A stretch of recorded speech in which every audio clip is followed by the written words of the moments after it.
Herkese selam arkadaşlar. Verinin Mutfağı'na hoş geldiniz. Bugün veri bilimciler için Python serimize ilk videomuzla başlıyoruz. Bu videomuzda temel giriş çıkış işlemlerini, veri tiplerini, tür dönüşümlerini ve aritmetik operatörleri ele alacağız. Bunları kullanarak basit bir hesaplayıcı yapacağız. Veriyle çalışırken sürekli elinize farklı kaynaklardan dokümanlar, dosyalar veya direkt kullanıcı girişiyle veriler geliyor olacak. Ama aynı amaç için gelmiş veriler her zaman size aynı formatta ulaşmıyor olacaklar. Örneğin tarih bilgisi bazen sayısal bazen metin olarak gelebiliyor olacak. Veya 1-3 şeklinde yan yana duran iki değer karakter olarak ele alındığında 13 anlamı taşımıyor. Biz bu veri tiplerinden biraz bahsediyor olacağız. Bunları nasıl dönüştüreceğimizi bu videoda ele alıyor olacağız. Ve kullanıcıdan aldığımız basit değerlerle metinsel girdileri sayısal hale getirip üstünde aritmetik işlemler yapmayı öğreneceğiz. Python dilini hiç bilmiyorsanız bile bu videodan yarar sağlayabilirsiniz. Temel işlemleri ele alacağız çünkü ve her adımda bu komut şu işe yarıyor şeklinde bunları anlatarak ilerliyor olacak. Peki nerede yazacağız Python kodumuzu? İster Mac kullanıyor olun, ister Windows, ister Linux kullanıyor olun. Hatta telefondan bile kod yazıyor olabilirsiniz. onlinegdb.com web sitesini kullanıyor olacağız Python'ı öğrenirken. Web sitesi zaten bende bir süredir açık durumda. Web sitesine girdiğinizde tek yapmanız gereken sağ üstteki language alanından Python 3'ü seçmek olacak. Seçtiğinizde şu an benim önümde açık olan ekranı görmüş olacaksınız. Burada yazanlara ihtiyacım yok. Bunları siliyorum. Basit bir şekilde başlayalım. Ekranda bilgi göstermem gerekecek. Nihayetinde veriyle çalıştığımda ister hesaplama yapıyor olayım ve bir sonuç elde edeyim, istersem aldığım veriyi tekrar ekranda sunmam gerekiyor olsun. Ekranda bir şey göstermem gerekecek. Bunu print komutuyla yapıyoruz. Print parantezler arasında da bir sayı yazabilirim, bir metin yazabilirim. Bunu ekranda göster demiş olacağım. Sayı yazacaksam sayıları doğrudan yazıyorum. Mesela 23. Run butonuyla kodumu çalıştırdım. Alt kısımda gördüğünüz üzere 23'ü görmüş oldum. Ben bir metin de göstermek istiyor olabilirim. Metinleri tırnaklar arasında yazacağım. İster çift tırnak kullanın, ister tek tırnak kullanın. İkisi de uygun. Tek dikkat etmeniz gereken çift tırnakla başlıyorsanız çift tırnakla bitirmek, tek tırnakla başlıyorsanız da tek tırnakla bitirmek. Adımı yazarak çift tırnaklar arasında ifadeyi tamamladım. Run ile de testimi yapmış oldum. Yani iki tane ayrı veri tipini aslında şu anda ele almış olduk. Sayısal değerleri doğrudan yazıyoruz. Metinsel ifadeleri ise tırnaklar arasında yazıyoruz. Tamam, ekrana bir şey göstermeyi öğrendim. Peki kullanıcıdan bir şey alırken ne yapmam lazım? Aslında öncelikli sorulacak soru, kullanıcıdan niye bir şey almak isteyeyim ki ben? Kullanıcıdan aldığım veriler belki bir menüdeki seçim olabilir. Veya bir kayıt esnasında adınızı giriniz, yaşınızı giriniz, doğum yılınızı giriniz gibi bilgiler olabilir. Basit bir hesaplayıcı yapacağız dedik. Sayıyı giriniz olabilir. Nihayetinde kullanıcıdan bir bilgi almam gerekecek. Bilgi alabilmek için öncelikle bilgi istiyor olmam lazım. Bunu uzun yoldan şöyle yapabiliriz. Print ile bir bilgi istediğime dair mesajı ekrana yazdırırım. Sonrasında da input ile kullanıcıdan bir bilgi alırım. Tamam, input ile bilgi alırım diyorum ama bilgiyi ben mi alıyor olacağım? Aslında bizim programlama yaparken yaptığımız şey bilgisayarı hangi durumda nasıl davranması gerektiği yönünde eğitmek. Yani verdiğimiz bütün komutlar bilgisayarın yapmasını istediğimiz şeyler. Peki bu programı kim ne zaman kullanacak? Biz bizzat orada olacak mıyız? Hayır. Bu programı biz satacağız, hibe edeceğiz, birine vereceğiz. Bu programı biz geliştireceğiz ve belki ücretsiz dağıtacağız, belki satıyor olacağız. Bizden alan kullanıcı bu programı kullanmaya başlayacak. Yani benim yazdığım kodlar başka bir zaman, başka birinin bilgisayarında çalışıyor olacak. Ve verdiğim bütün emirler bilgisayara nasıl davranması gerektiğini söyleyecek. Yani şimdi klavyeden girilen bilgiyi al, şimdi ekrana şu bilgiyi göster gibi. Peki klavyeden bilgiyi alacak bilgisayar ne yapacak? Bir bilgisayar neden bilgi alır? Ya da bir bilgisayar programı neden bilgi almaya ihtiyaç duyar? Bu bilgiyi hafızasında tutması lazım. Lazım olduğunda, yeri geldiğinde de kullanıyor olması lazım. Bu durumda bizim aldığımız bilgiyi bir yerde depolamamız gerekecek ve daha sonra ihtiyaç duyduğumuzda depoladığımız bu alandan alıp tekrar kullanabiliyor olmamız lazım. Bunun için bilgisayarın hafızasını, RAM'ini kullanırsak geçici alana bir bilgi kaydı gerçekleştirmiş oluruz. Program kapandığında oradaki her şey de unutulur, silinir. Ya da hard diske dosya olarak kaydedebiliriz. Bu durumda program kapansa bile diskteki dosyalar kalıcı olacaktır. Bilgisayarı kapatıp açsak bile diskteki dosya yerinde duracağı için ihtiyaç halinde aynı dosyanın içerisinden tekrar okuma yapabiliriz. Bugünün konusu değil. Şu an sadece hafızada bir bilgi tutmayı öğreneceğiz. Peki bilgisayar programları hafızada bilgiyi nasıl tutarlar? Burada işte variable yani değişken dediğimiz programlama öğesi devreye giriyor. Değişken hafızada bir alana veri depoluyorum. Bu alana bir isim veriyorum. İhtiyaç duyduğumda aynı isimle tekrar ulaşıyorum dememi sağlayan programlama öğesi. Hadi gelin bir değişken tanımlayalım. Adı ne olsun? Adı sayaç olsun. Sayaç eşittir 0. Bu kadar. Eşittir ifadesi bir bilgiyi bir hafıza alanına, eşittir operatörü bir bilgiyi bir hafıza alanına depolamak için kullanılır. Eşittirin sağındaki değer, eşittirin solundaki isimlendirilmiş alana aktarılır. Böyle bir alan var mı? Varsa içindeki veri değiştirilir. Yoksa oluşturulur, otomatik olarak oluşturulur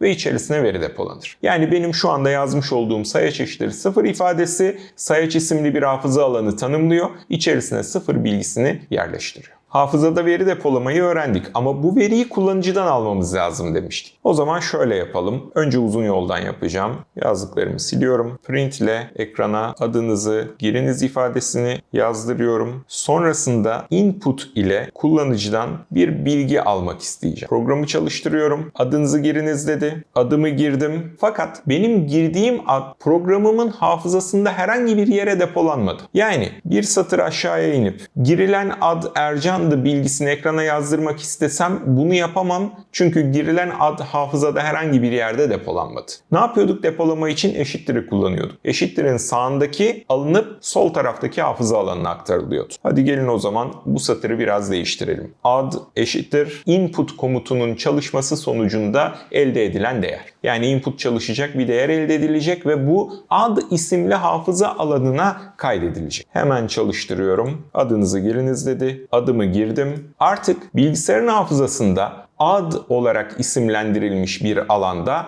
Ercan bilgisi yer alıyor. Sonrasında tabii ki program sonlanıyor. Başka satır kalmadığı için bu bilgi yeniden hafızadan düşüyor. Ama program sonlanmadan önce yazacağım yeni kod satırlarında ad isimli hafıza bölgesine erişebilirim ve içine depolanmış bilgiyi elde edebilirim. Şimdi şunu yapalım. İçeriye depolanmış bilgiyi ekranda gösterelim. Yani adı tekrar edelim papağan gibi. Print ad. Metinleri yazdırırken çift tırnakları kullanıyoruz demiştim ama çift tırnakları kullanmadım. Çünkü ben ekrana A ve D harflerinden oluşan ad metnini yazdırmak istemiyorum. Ad isimli hafıza alanının içerisine aktarılmış bilgiyi erişip elde etmek ve elde ettiğim değeri ekrana yazdırmak istiyorum. Çalıştırdım. Adınızı giriniz. Girdim. Girdiğim değer adın içine aktarıldı. Adın içindeki değer okundu, ekrana print edildi. Bir kez daha çalıştırıyorum. Adınızı giriniz. Melih olarak girdim adımı bu sefer. Ad değişkeninin içerisine aktarıldı. Ad değişkeninden okundu, ekrana yazdırıldı. Yani ismin ne olacağını önceden bilemem. Ekrana Ercan yaz diye bir komut vermem mantıklı olmaz. Programı kullanacak kişinin isim olarak ne gireceğini bilmiyorum. Onun için dinamik bir hafıza alanına ihtiyacım var. Ne girilirse girilsin o bilgiyi hafızada depolayıp depolanmış alandan da lazım olduğunda okumaya ihtiyacım var. Bilgiyi elde ettik. Güzel. Gelin şimdi bir de sayısal bir bilgi elde edelim. Yaş bilgisi elde edelim. Bu şekilde uzun uzun önce print sonra input kullanmak zorunda değilim. Input hem ekrana bir metin yazdırma hem de kullanıcıdan bilgi alma işini tek seferde yapabiliyor. Input kullanırken parantezin içerisinde çift tırnaklar arasında bir talep metni verebilirim. Input çalıştığında önce bu talep metnini görüntüler, sonra bilgi almak üzere klavyedeki tuş basımlarını dinlemeye başlar. Hemen yaşınızı giriniz ifadesini input'la elde edelim. Bu bilgi alındığında tabii ki yine bir hafıza alanında depolamam gerekecek. Hemen geliyorum satır başına ve yaş isimli bir değişkenin içerisine aktarıyorum. Türkçe karakter kullanmadım dikkat ederseniz burada değişken adında. Python dilini kullanırken Türkçe karakter kullanmanızda bir sakınca yok. Ama genel olarak iş hayatında Türkçe karakterleri kullanmıyor olacaksınız. Metotları isimlendirirken, sınıfları isimlendirirken, değişken tanımlarken bu iyi bir alışkanlık olacak. Onun için ben de yaş kelimesi yerine yaz kelimesini, şey yerine s'yi en yakın alternatifini kullanarak tanımlamamı yaptım. Ve hemen print ile bu değişkenin içindeki bilgiyi ekrana yazdırmak istiyorum. Çalıştırdım. Adınızı giriniz dedi. Adımı girdim. Adımı tekrar etti. 3. satırdaki print komutu. Ardından yaşımı girmemi istedi. 5. satırdaki ifade. Yaş olarak girişimi yaptım. Ve benden aldığı yaş bilgisini tekrar etti. Ekrana yazdırdı. Şimdi benim girdiğim yaşın ne olduğuna baktığımızda bunu 46 olarak düşüneceksiniz. Geri yazılan ifade de size 46 gibi gözüküyor. Ama aslında yan yana koyulmuş 4 ve 6 değerleri bunlar. Bilgisayar için 46 anlamını içermiyor. Gelin bunu basit bir deney ile ele alalım ve sayılar ve metinler arasındaki durumu değerlendirelim. Bu arada dikkat etmişsinizdir. Kozmetik olarak baktığımızda da şöyle hafif geri alacak olursak adınızı girinizden sonra alt satıra bir ifade yazılmıştı ama yaşınızı girinizden sonra boşluk bile bırakmadan yanına yazıldı. Bunun sebebi ilk işlemde print ile ifadeyi yazdırdım, input'la bilgi aldım. İkinci işlemde hem yazdırma hem bilgi alma işini input'a verdim. Bu durumda input ekrana bir şey yazdırdıktan sonra yazdığı noktada bekliyor. Yani belki yanına yazdırmak istiyorsam şuradaki boşluk mantıklı olabilir. Kozmetik kısmı bu şekilde ele aldığımızı düşünelim. Şimdi bir kez daha çalıştırmadan önce bir işlem yapalım. Yaş artı 1'i ekranda göster diyeceğim sonuç olarak. Ya da şöyle yapalım. Önce sonuç değişkeni tanımlayalım. Yaş artı 1 işlemini hesapla diyelim ve ardından da print ile sonucu ekranda göster diyelim. Şimdi eğer ki yaşın içinde 46 varsa bunun 47 diye sonuçlanması lazım. Eşittirin sağında yaş artı 1 var. Solda sonuç var. Sonucun içine yaş artı 1'in hesaplanmış sonucu neyse onu yerleştir ve print demiş olduk. Test edelim bakalım işler düşündüğümüz gibi gidecek mi? Adımı yazdım. Her çalıştır dediğimde program yeniden başlıyor. Yaşımı girdim ve bir error aldım. Yaş artı 1 yapılamaz dedi. Bunu şöyle düşünebilirsiniz. Elmalarla armutlar toplanmaz derdi matematik hocalarımız ilkokulda. Burada da durum aynı aslında. Yaşın içerisinde input'tan gelen metin var. Yani 4-6 var. 46 yok. Artı 1 dediğimde de bir metinle bir sayıyı topla dediğimde bu işlemi gerçekleştiremem diyor bilgisayar. Hata mesajına bakalım. Can only concatenate str not int to str. Yani bir str ile yalnızca başka bir str'yi birleştirebilirim. Int'i birleştiremem diyor. Peki str ne demek? Int ne demek? Str string'in kısaltması. Yani metin. Int integer. Yani tam sayının kısaltması. Yani bir metnin sonuna bir sayı ekleyemem. Bir metnin sonuna ancak başka bir metin ekleyebilirim demiş oluyor bu mesajda. Gelin o zaman bir metnin sonuna bir metin ekleyebilmek adına artı 1'i metin olarak verelim. Sayı olarak vermeyelim. Ve aynı deneyi tekrar edelim. Adınızı giriniz. Yaşınızı giriniz. 4-6 olduğunu söylemiştim onun. 46 olmadığını söylemiştim. Artı 1. Artı ekle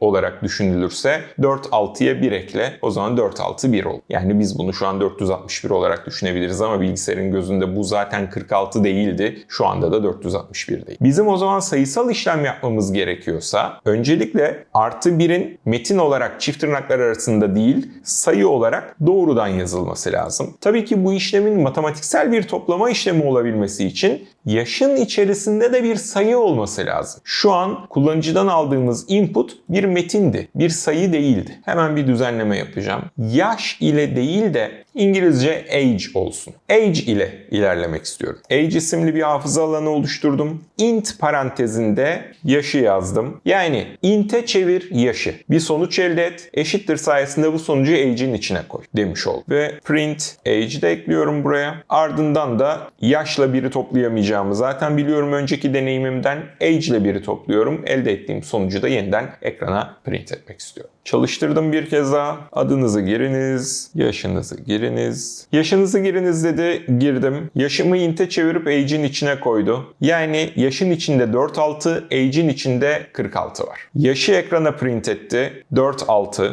Benim için görsel olarak değişen bir şey yok. Age'i ekrana print etti. 46. Sonrasında da age artı 1'i 47'yi sonuca koydu. Yani 4-6'yı 1 ile toplayamıyordum ama 46'yı 1 ile toplayabildiğimi ve sonucun 47 ettiğini görmüş olduk. İki tane veri tipimizi ele aldık. String ve integer. String metinsel ifadeler, integer sayısal ifadeler dedik ve sayısal bir işlem yapmak istiyorsam kullanıcıdan aldığım değerler metinsel olarak bana ulaştığı için öncelikle bunu sayıya dönüştürmem gerek. Bunu görmüş olduk. Dönüşümü neden yaptığımız ihtiyaç duyduğumuz işlem için uygun formata çevirmek olarak açıklanabilir. Yine benzer bir mantıkta 3 mü daha büyüktür 7 mi? Ya da 46 mı daha büyüktür yoksa 467 mi? 2 mi daha büyüktür 11 mi? 11 alfabetik olarak baktığınızda 1 ile başlıyor. 11 karakter olarak baktığınızda 1 ile başlıyor. 2 ile başlıyor. 2 daha büyük eğer karakterlerden bahsediyorsak. Ama sayısal anlamda 11'in 2'den daha büyük olduğunu biliyoruz. O zaman bunun 1 olarak değil de 11 olarak değerlendirilmesi gerekiyor ki doğru bir karşılaştırma işlemi gerçekleştirilebilsin. Tür dönüşümleri bu anlamda bizim için önemli. Bu videomuzda Python kodunu en hızlı şekilde nerede yazabiliriz, nasıl deneyebiliriz bunu öğrenmiş olduk. Kullanıcıdan bilgi alma ve ekrana bilgi göstermenin temellerini öğrenmiş olduk. En temel iki veri tipi olan string ve integer hakkında bilgi sahibi olduk. Kullanıcıdan input'la aldığımız değerlerin bize metin olarak geldiğini gördük ve yapacağımız işleme bağlı olarak verilerin tür dönüşümünü gerçekleştirmemiz gerektiğinde